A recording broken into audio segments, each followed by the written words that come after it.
Live. Ladies and gentlemen, ladies and gentlemen, ladies and gentlemen, this is Nicholas Tanek, and I am sick. I've been in the hospital for a month, pretty much. Yeah, pretty much. I went in the end of November. I think it was the 29th. Yeah. I was vomiting uncontrollably, violently. As you know, everybody, I had a liver transplant 2 years ago, so everything I do has to be done with an extra careful eye, and everything I feel, pain, pleasure, feels amplified. It is a nightmare, but you know what? I got through it.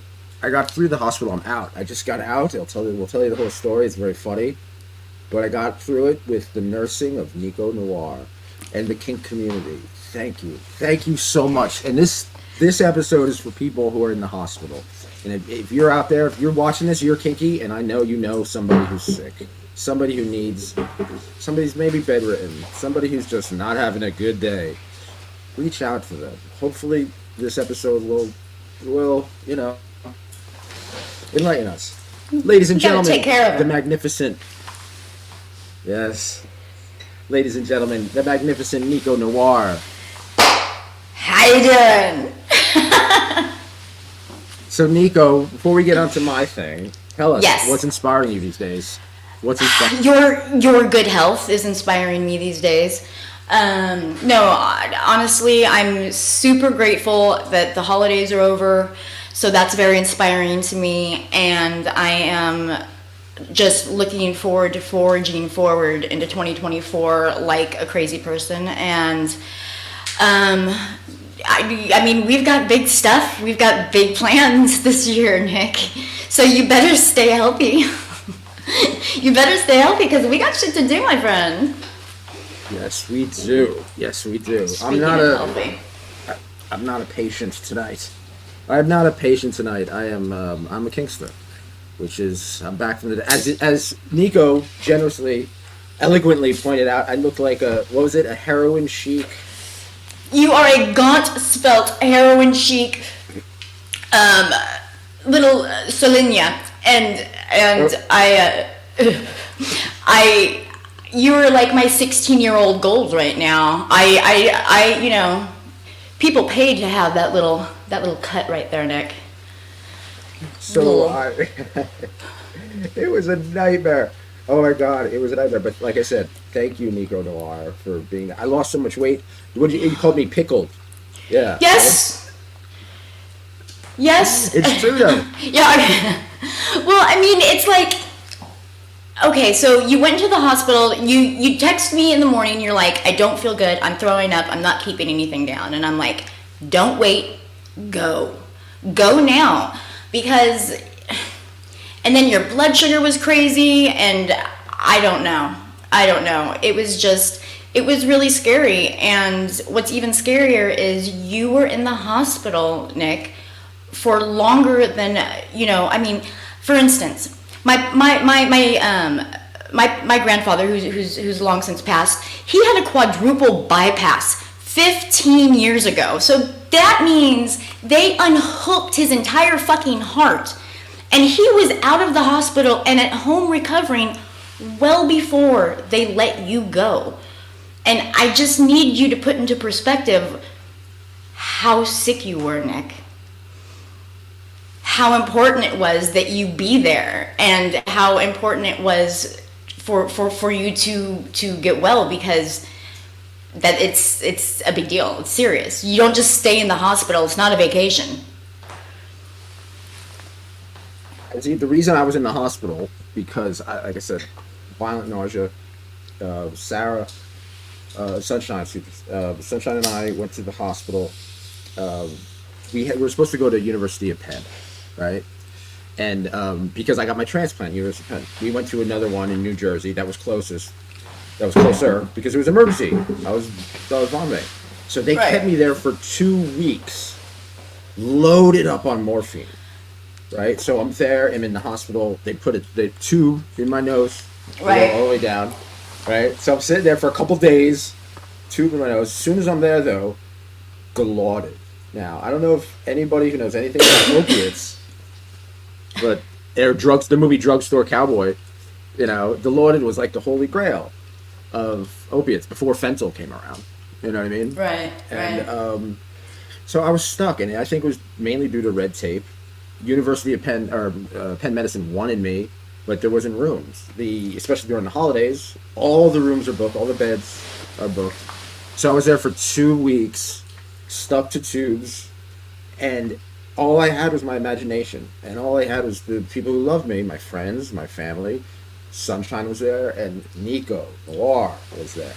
Shout out! I must shout out to Cherry, also known as C-Bombs, from our Conversations with Crossdressers podcast. The Right. magnificent Mr. Shari, Catnip, and everybody at Mischief Manor, including Sestra, Black Mezzi.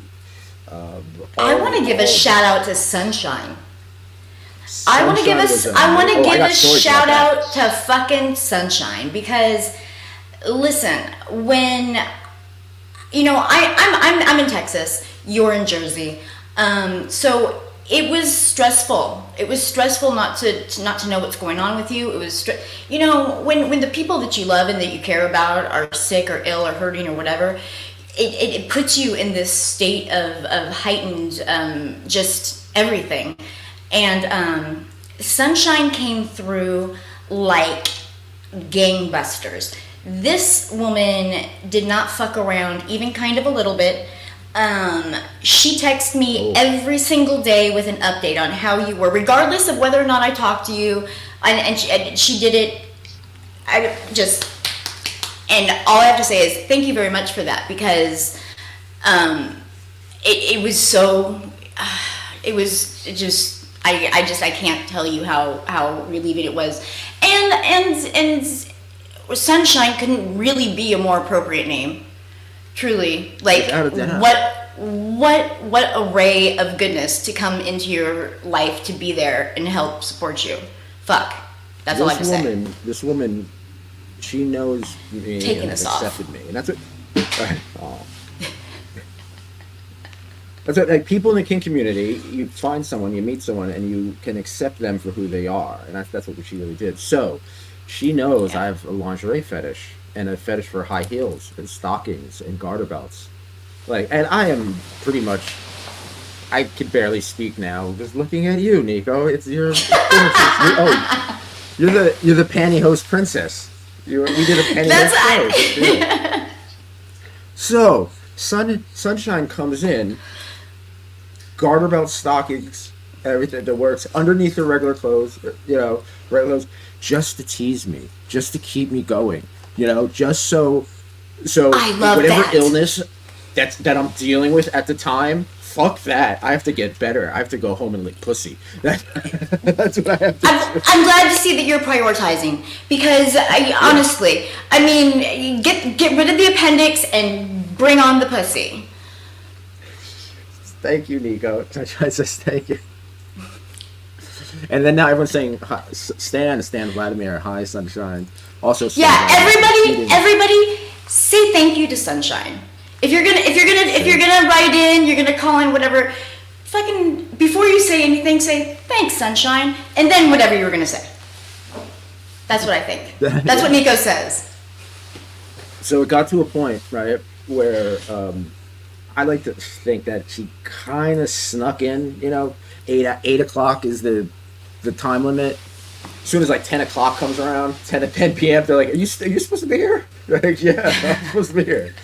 So it got to a point, right? So I'm there for 2 hours. After there for 2 weeks, Right. loaded up on morphine. I made a mix, right, on Spotify for every time they bring morphine in. Check it out. It's on Spotify, the Nick Tanek. It's a great mix. It's got slow dive on it. What's it called? Cold cut. Why didn't you send it to me? I thought it was your music did send it to girlfriend. Did you? That you are my music. Yes, you said it to me. I'll see here. What? I feel like you're fucking It is. with me right now. No, I'm not. It's called Every Time They Give Me Morphine in the Hospital. And it's got a picture of me groping Sunshine. Yes. Come on, get on this playlist, everybody. It's I'm great. on it. That's it. So I'm in the hospital. Sunshine's here with her garter belts and stockings, and we're taking pictures. We're having fun. We're snuggling. I got Right. you telling me stories about what you did. All like, oh, I had a session today, and you're telling me, the detail, and it's consensual. They want you to tell, so you're not breaking anything. Yeah, And yeah. it's good, And then I got our friend C Bombs Cherry, right? Right. She's not a professional, but she's telling me of her adventures. She has a sissy, and she has a dom, and she's got this She other people. She she's talks got a all lot of about it. stuff going on. I'm not telling tales out of school. Or she has a podcast and she talks all about it. Yeah, go check out her podcast. Go check out the podcast. It's great. And she's telling me all this stuff that's not on the podcast yet, which is really great. So I'm thinking, and then I got Mr. Shari and the people, Mr. Manor, Catnip, and all this stuff, sending me messages, and I'm sitting in like limbo Yeah. in the hospital, lying in limbo. I got both arms. I can't be comfortable. I can't move. I can't. You've lean on my got tube side. down your nose. Tube down my nose. Morphine. And now I'm just playing the morphine game because that's like Right. there's nothing to do but like wait for morphine and try to get some morphine, which is Right, and for anyone who's in recovery of any sort whatsoever, and it doesn't really matter what you're in recovery for, you know what the Jones is. Like, Yes. so when you're in the hospital, you never get the Jones really, but when you leave the hospital, that's another bag of cats. And I worried and I stressed because we all know your history. And so it makes you nervous because you don't get really a choice when you're in the hospital how you're going to manage your pain. And you leave the hospital and they say, here, this is how you're going to manage your pain. Well, okay. Even when you tell them your history, here, this is how you're going to manage your pain. So how did you manage your pain? Morphine and kink. Right. So now I'm not on any morphine at all. There you go. So I got out of there. So I was out of the hospital after 2 weeks. Now I'm jonesing on morphine now, and they don't know what's wrong yet. They haven't done anything. So they took the tube out of my mouth. They gave me a bunch of drugs, and I still don't know what's wrong. So what I'm thinking, because I had a liver transplant, I'm thinking there's something wrong with the liver or my abdomen. Right. Lynn, who I wrote The Coolest Way to Kill Yourself about that book, one of her major things was having scar tissue from her abdominal surgery. So that's what happened to me. So now it's the anxiety. So you've got kinky friends who are sick out there. They're feeling anxiety. They're feeling a sense of loneliness. Right. Let them know. Make them happy. Tell them your stories. I wasn't horny at all. But you know what? I felt comfort. I felt comfort in there are people like you, Nico, telling me that you shit on someone in the morning. Wakey, wakey, eggs and bakey. I just pooped on someone. It was not. I never felt like so comforted.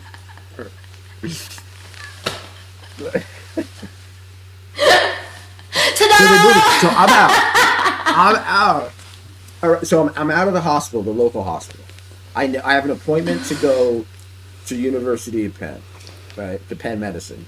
Right. Find out what's wrong with me. Now I'm thinking. So Sunshine and I are thinking that I'm gonna die. Right? So our anxiety is just overwhelming. Things like, what if this is the last time? What if because I'm going for surgery somehow, some way. Absolutely not an option. You did not come this far just to come this fucking far. I know. But it's people, like I said, once again, it was Nico, it was people like you. It was people like Sunshine, people like Shari, who were like, no, you don't have a choice. And then you and I started talking more. And you know me, I always ask the question, what's inspiring you these days? Mm-hmm. And I got some little bit of inspiration. The best idea. I'm so all over it. I'm so fucking all over it. Do we talk about it? No, we never did. We can though. No, So, yeah. I think we should. You want to? I'm down. Let's do it. Let's do it. Ladies and gentlemen, you only live once. I want to take your kinky friends out on the road. So Nico and we want to go out and take to the dungeon. Go to your dungeon and show. So you don't have to. We're gonna be kinky gypsies, people.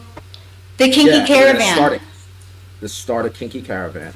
So we got a lot to do. So I gotta be healthier, but we could do this.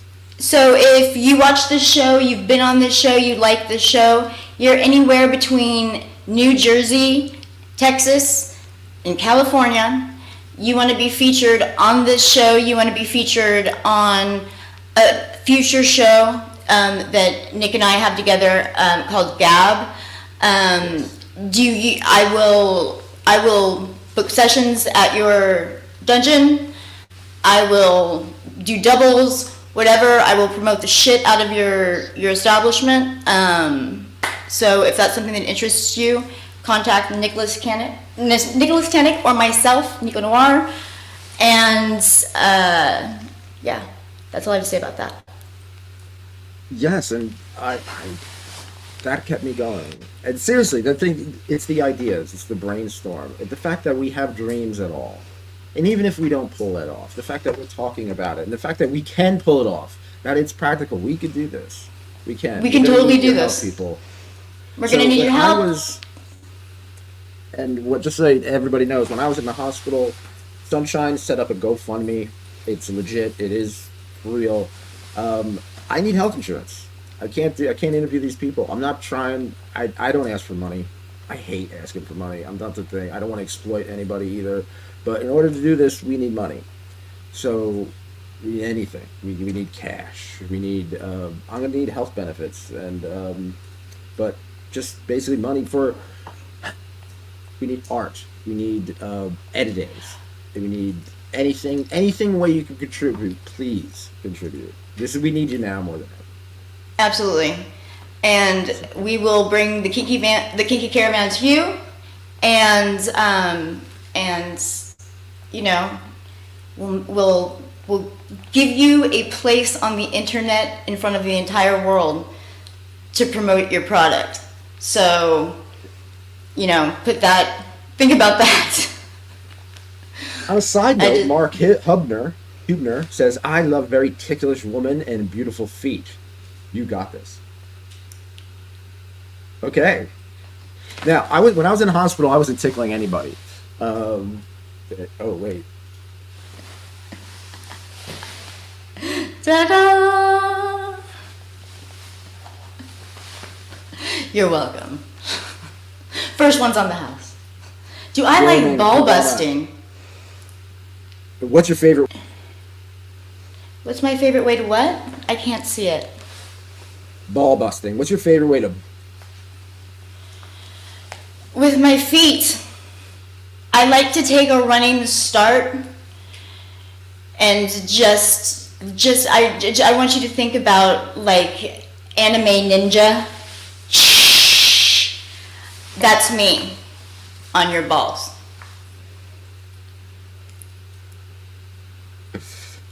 All right. Love Mistress Nico White Heels. So do I, John Dowdy. So do I. So Thank you. now we're talking about the hospital and Yep. medical play. So you have the nurse's outfit. I understand the medical play now more than ever because I understand the feeling of helplessness and the feeling of actually security in the helplessness. But there's also the fear, the beauty of fear. Like, oh my God, I have no control of this person's going to do something to my body. So Right. what role do you take when you do the medical play? Are you more kind of sadistic nurse, or are you kind of more loving and caring and nurturing? Honestly, so in that sense, I'm very well equipped to do both. I could play. I can be either or. I'm a switch nurse, if you will. But traditionally, I have not so much been a sadistic nurse as I have been a very thorough nurse.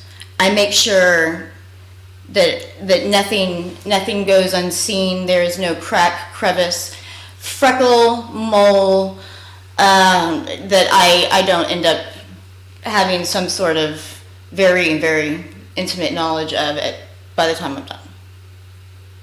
Now, in medical play, just like in hospital, in real hospitals, and There's a sense of transference. You fall in love with your nurse. You fall in love with your doctor.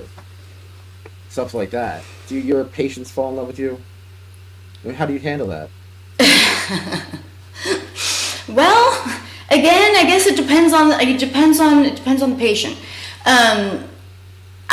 So I am very fortunate, and I have amazing clients that come back and see me over and over and over again, and I care for them.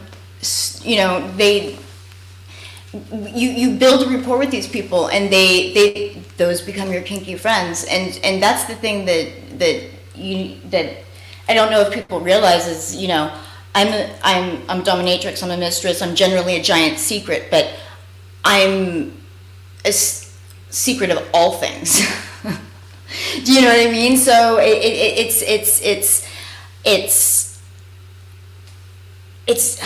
I don't even know how am I explaining it right. I'm able to care for people, and I'm able to, you know, explore people's bodies, and I'm able to be a sadistic nurse and use a surgical staple gun and, you know, 32 staples down someone's dick. Or alternatively, I can be a bedside nurse. But it's that secret that I get to keep, and it's ours. That's it. I don't know. Yes, you put the bond in bondage, as you say. Yes. Definitely. What's I found interesting when I was in the hospital, as unsexy as I felt, you know, as I still, that transference, like the nurse is so nice. Oh, someone's nice to me. Someone's paying attention to me. There is that Sure. sense where, what do they look like? I bet I could make her come. Like I have that. Right. Am I just like? Am I wrong? Am I a pervert? Does everyone think that way, or just me? You know, I in would my make every experience, nurse. anytime I've been someone's nurse, they've definitely wanted to make me come. Oh, okay. Oh, you're doing your job. No, but Right. I hear what you're saying though, and you know, I mean, I kind of have a crush on anybody who, like anybody who goes into the medical profession who wants to make their business caring for people, making people better, curing the sick, and putting themselves in the position to you know, be around those sick people, and be able to heal someone. I mean, that in and of itself, I think is kind of sexy. It's a little dap, and I think that, you know, that should be commended in the sense that, you know, John Dowdy. What? I'm sorry. No, I'm trying to read it. The medical plan, mistress. Oh, John Dowdy says, "Love Like medical play. My getting mistress is butt. very sadistic nurse, and has got me in the heavy medical play. Love it, like getting shots in the butt. Do you? Ooh. When's the last time you gave someone a shot in the butt? And what kind I of don't. shot? Okay, so I can't remember. I don't think I've ever given anyone a shot in the butt, but I have filled someone's testicles, or their scrotum with saline until they were like this big, and that was pretty interesting. I've done catheters. I like to get anal speculums out. Like I said, no stone goes unturned. I've done like tons and tons of sounding and urethral dilation. A couple things here and there. You know, but I also have taken the time out of my life to go and take actual, you know, like medical classes that, you know, that doesn't make me anything at all, but I have a little, you know, accreditation that I can do this.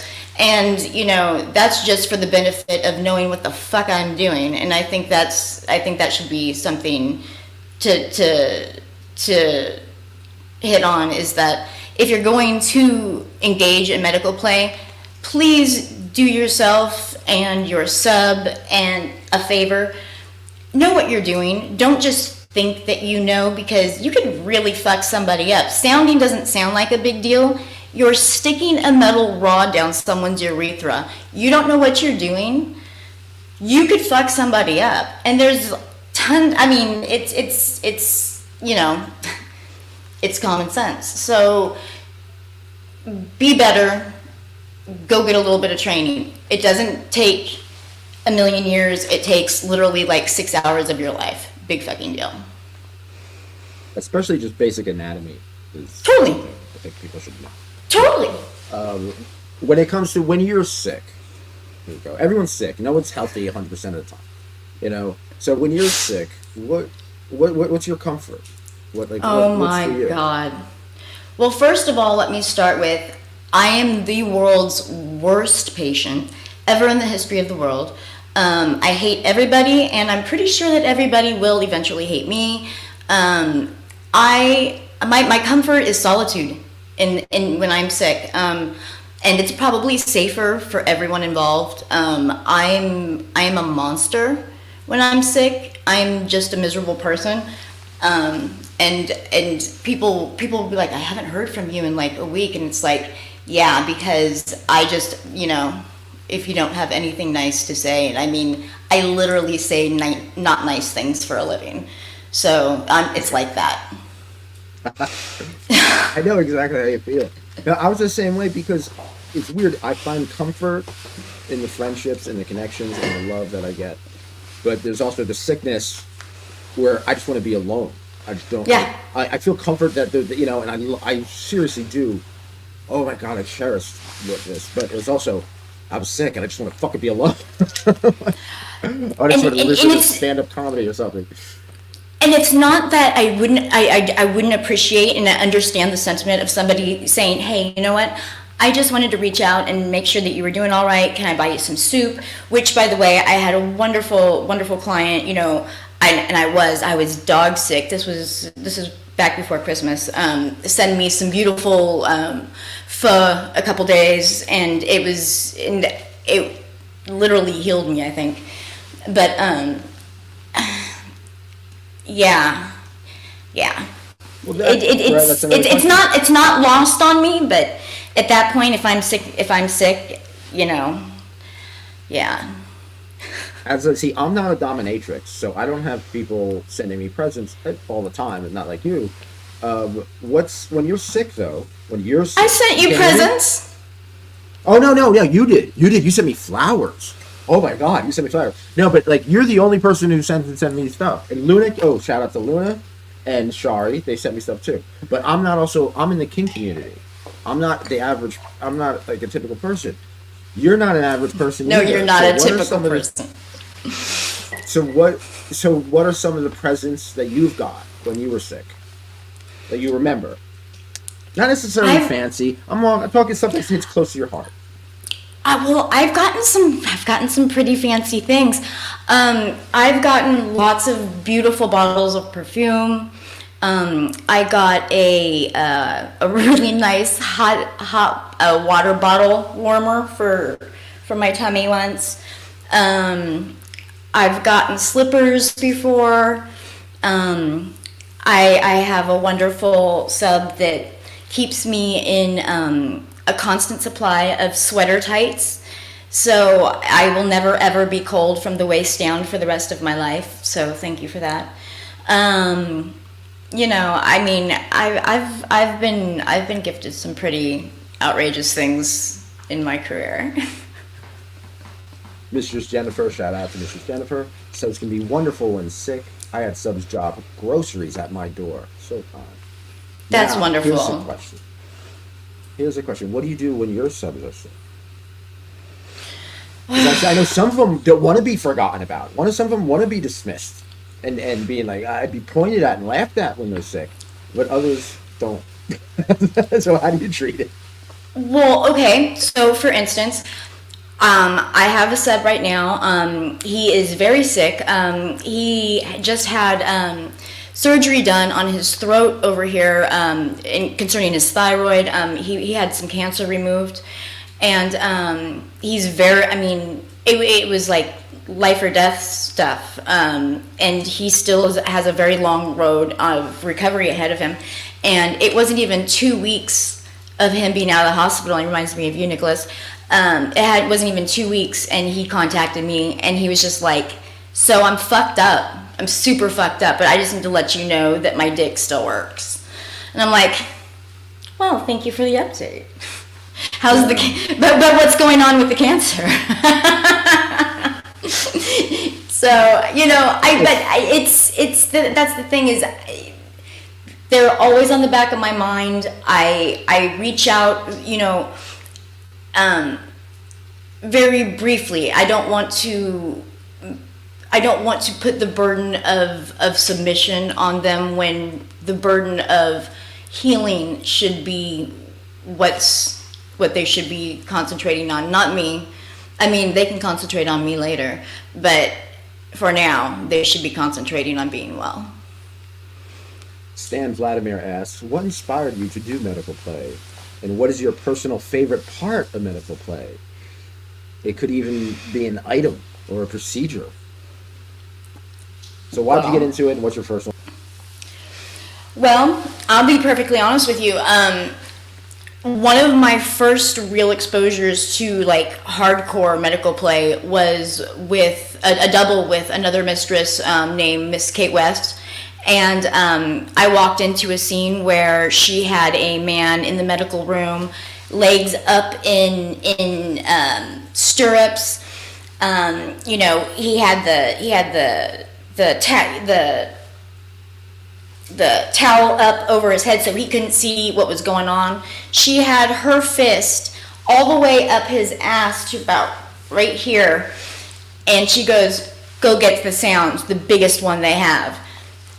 And so I did, and I started to sound this guy while she was fisting him, and that's, so I put the sound in, and mind you, the sound is about, you know,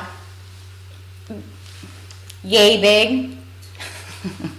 Anyhow, what does Kate do? She grabs the sound from inside this dude's asshole and starts fucking his dick through his ass with the sound. Sold. That's how I got into medical play. Oh, shout out to Kate West. Shout out to Kate West. Shout out to Kate West. I miss you. I love you, girl. Yeah. Okay, so what would you recommend? Now, everybody knows, as kinky people, we all know someone who's down and out, who's sick, or who's in the hospital, or, you know, What do you say to that? What are some ways to kind of cheer them up? What can we do to our people, our loved ones who are kinky? I think that you probably not being kinky. Well, I think that you should take the sunshine approach. That's what we should call it, the sunshine maneuver. And you know what? Do your kinky friend a favor and give them something else to focus on except being sick. When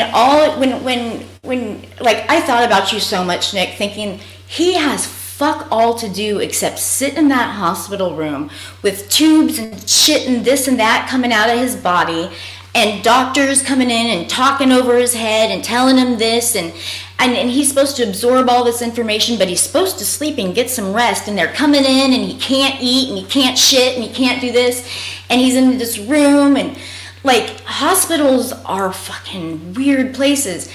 And not on top of all of those things, you have nothing to do. You have nowhere to go. You have no, I mean, it's very isolating. And so in that sense, take the sunshine approach and do something fun, like dress up, and you know, when you come to visit your friend, let him grope your ass. Let him, you know, show them your pussy. I don't know. Whatever it is that turns them on. You know, they like feet. Give them a foot show. You know, do something that's other than fucking nothing in the hospital, because the hospital is a long day. It's a long day.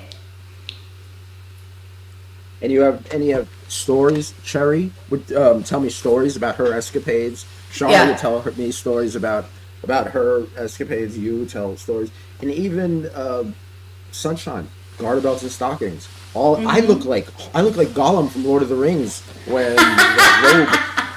I'm all thin, like you said. I look all gaunt and like pickled. Yeah, wearing this thing. And Well, yet, no, but garter belts. And just I reach over and I yearn for it. It's like almost symbolic that I'm yearning for sex. I'm yearning for life. You know what I if mean? that doesn't That's what it heal you, felt. what does? Definitely, definitely. John Dowdy says, "Hate hospitals because I love medical play so much." It's good. Yeah, it's the conflict. It's the internal Touche. conflict. Sunshine Health and Care. Definitely. So I went to Penn Medicine, and what happened is, it turns out there was tons of scar tissue.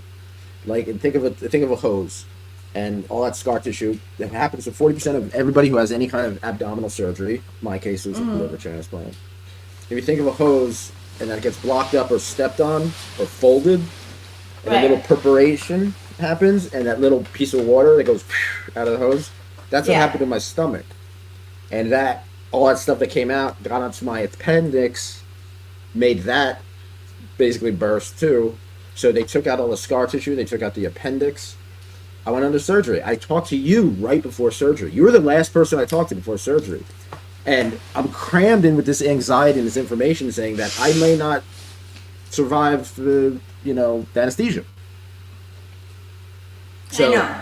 it was very heartfelt. It was very heartfelt. And you're like, come on, we got stuff to do.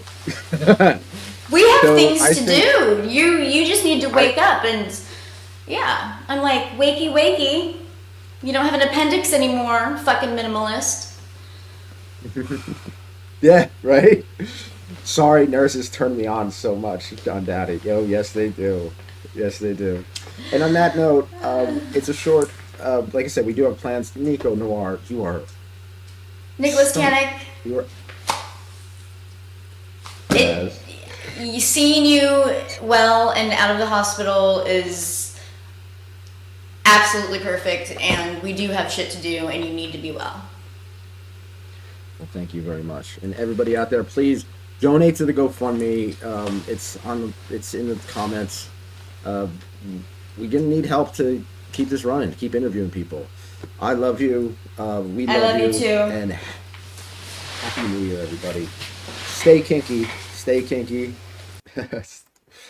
Stay kinky, everybody. And remember the cardinal rule: be cool, be kind, keep it open. Take care.